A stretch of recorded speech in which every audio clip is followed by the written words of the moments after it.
Om Ajnanatimirandhasya Jnananjanashalakaya Chakshurunmilitam Yena Tasmai Shri Gurave Namaha. Nama Om Vishnupadaya Krishna Presthaya Bhutale Srimate Bhaktivedanta Swamin Nitinamine. Namaste Saraswate Deve Gauravani Pracharine Nirvishesha Shunyavadi Paschatya Deshatarine.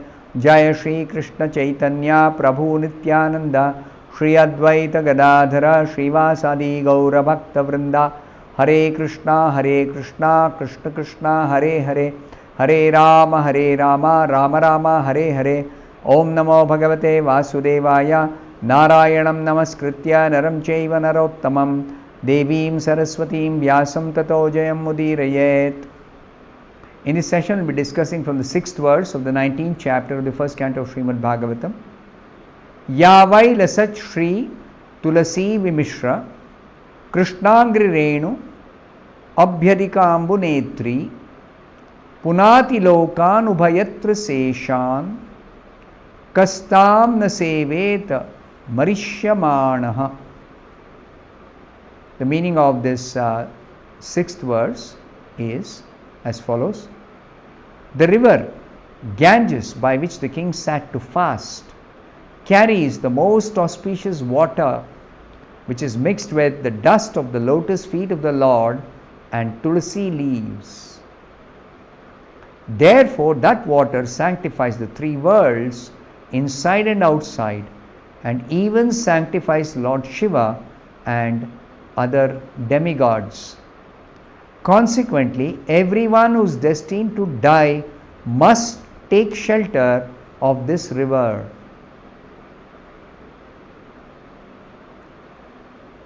So, something about the glorification of this Amarta Nadyam, the transcendental river on whose bank Parikshit was sitting to fast in order to prepare himself to go back to Godhead, to meet death, and thereby go back to Godhead.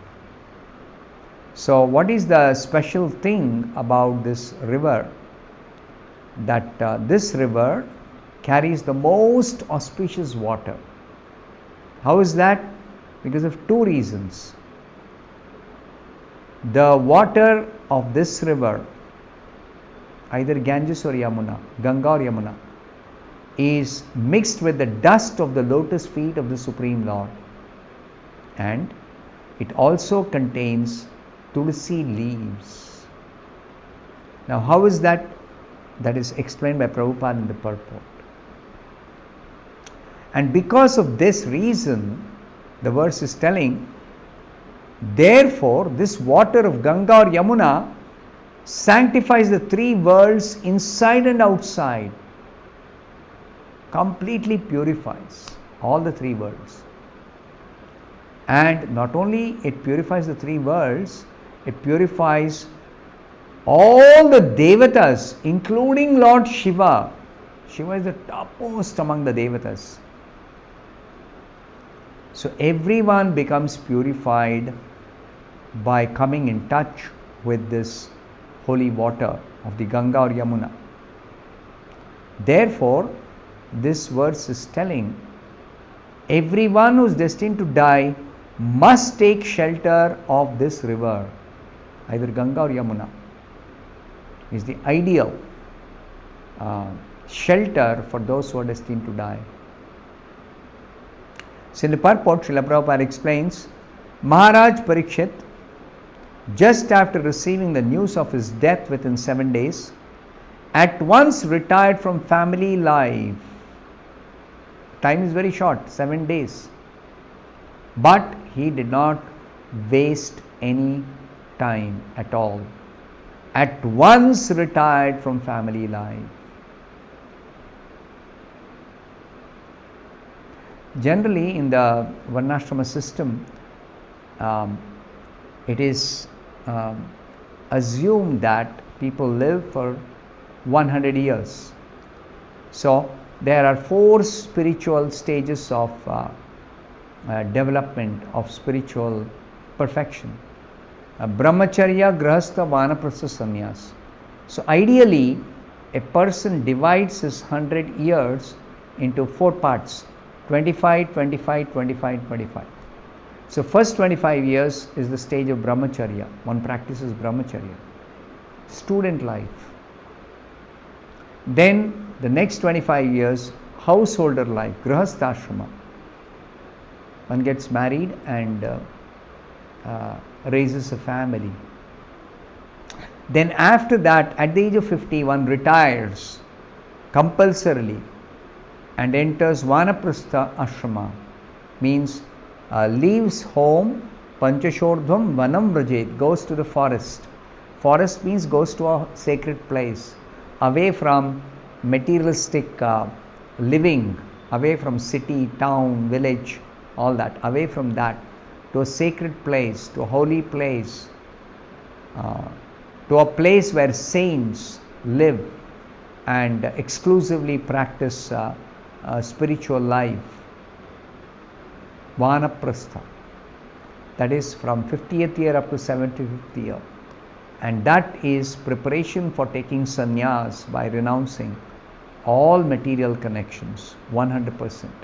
And that sannyas stage is from 75 to the 100th year. But we should also remember, it is not guaranteed everybody will live 100 years, especially in this Kali Yuga. The duration of life in Kali Yuga is shortened. Therefore, it is said here, everyone who is destined to die, and who is not destined to die, everybody in the material world will certainly die. Death is inevitable. So they must take shelter of this sacred river, Ganga or Yamuna. So that is being explained. Parikshit Maharaj, he retired from family life at once when he got news of his death within a week. And then what did he do? Shifted himself to the sacred bank of the Yamuna river. Now again, Prabhupada will explain why, even though the translation says Ganga river, Ganges, Amartya Nadyam, transcendental river, which is referred to as Ganga river, here Prabhupada is telling in the purport Yamuna. It will be explained now. Generally it is said that the king took shelter on the bank of the Ganges, but according to Srila Jiva Goswami, one of the previous acharyas who is the authority on Srimad Bhagavatam, according to Srila Jiva Goswami, the king, Parikshit Maharaj, took shelter on the bank of the Yamuna. Now Srila Prabhupada justifies why Srila Jiva Goswami says Parikshit Maharaj took shelter of the bank of river Yamuna and not Ganga. Srila Jiva Goswami's statement appears to be more accurate because of the geographical situation. What is the geographical situation of Parikshit Maharaj? That Srila Prabhupada says, Maharaj Parikshit resided in his capital Hastinapura, situated near present Delhi.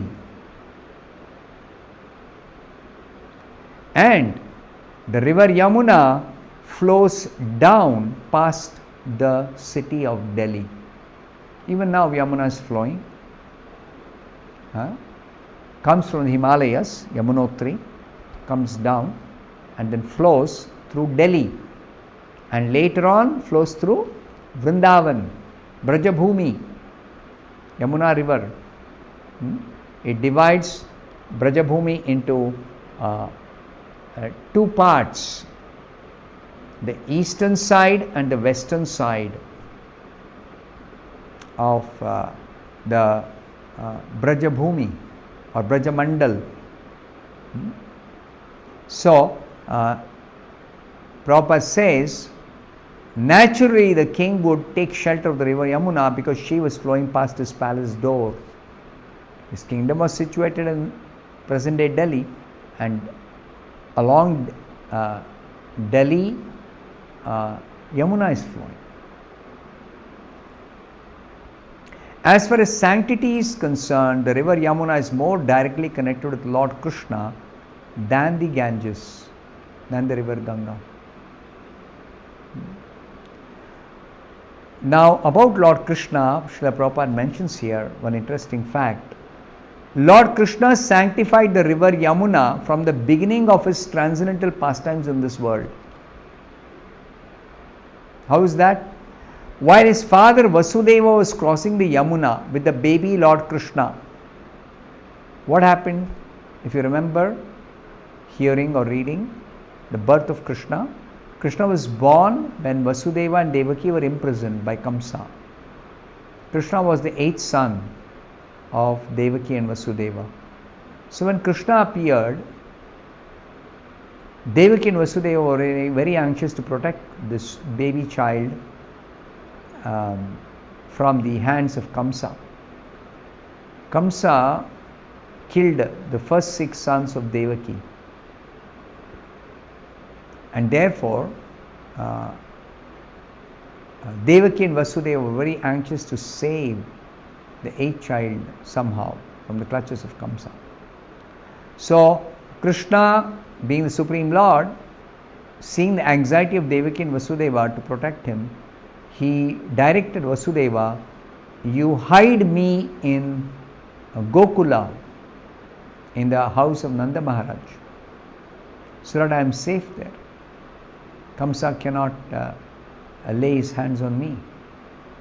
So Vasudeva agreed, and he carried baby Krishna across the river Yamuna, because on one side of river Yamuna is Mathura, on the other side of river Yamuna, across Yamuna, the other side is Gokula. So what did Vasudeva do?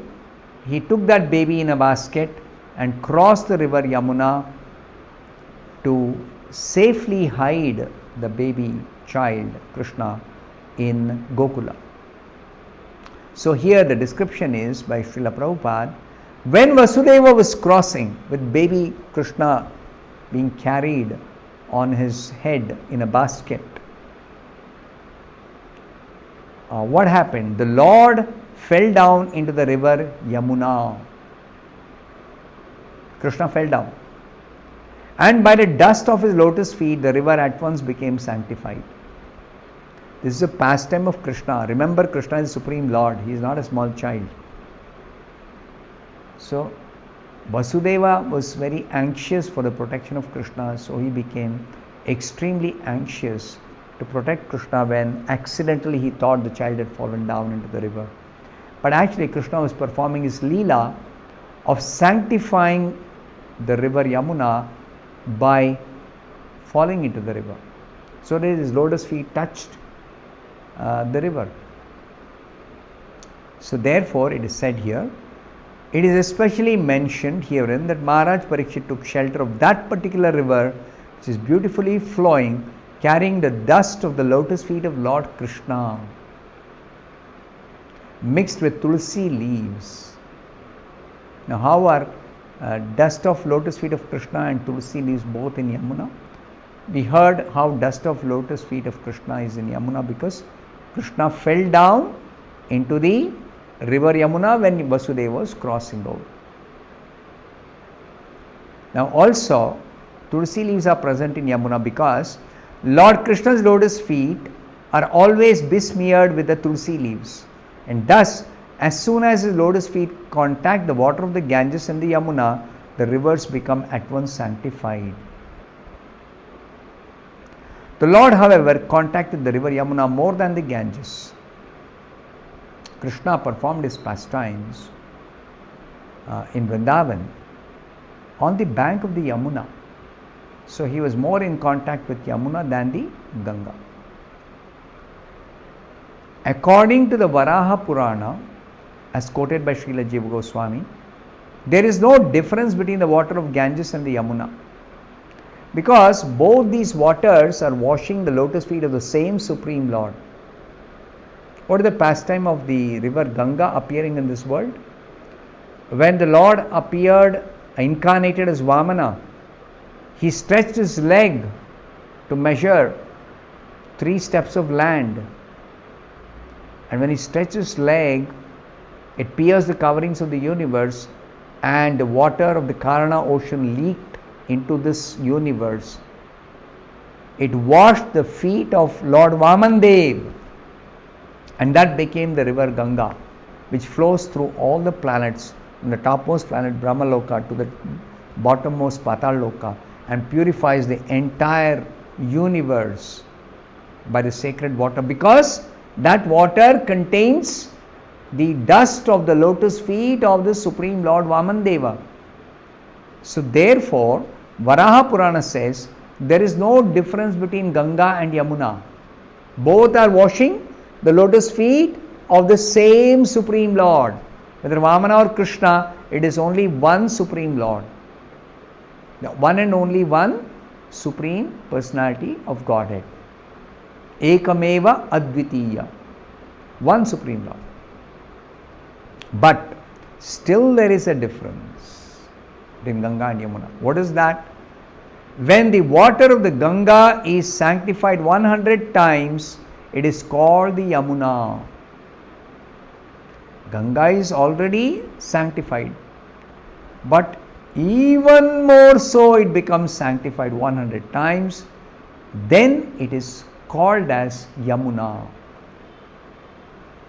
So Prabhupada cites another statement from the scriptures. It is said in the scriptures that 1000 names of Vishnu equal to one name of Rama, and 3 names of Rama are equal to one name of Krishna. So I'll explain this some other time. What is the difference between the names of Vishnu, Rama and Krishna? Some other time. I'll stop here. Thank you very much. Hare Krishna.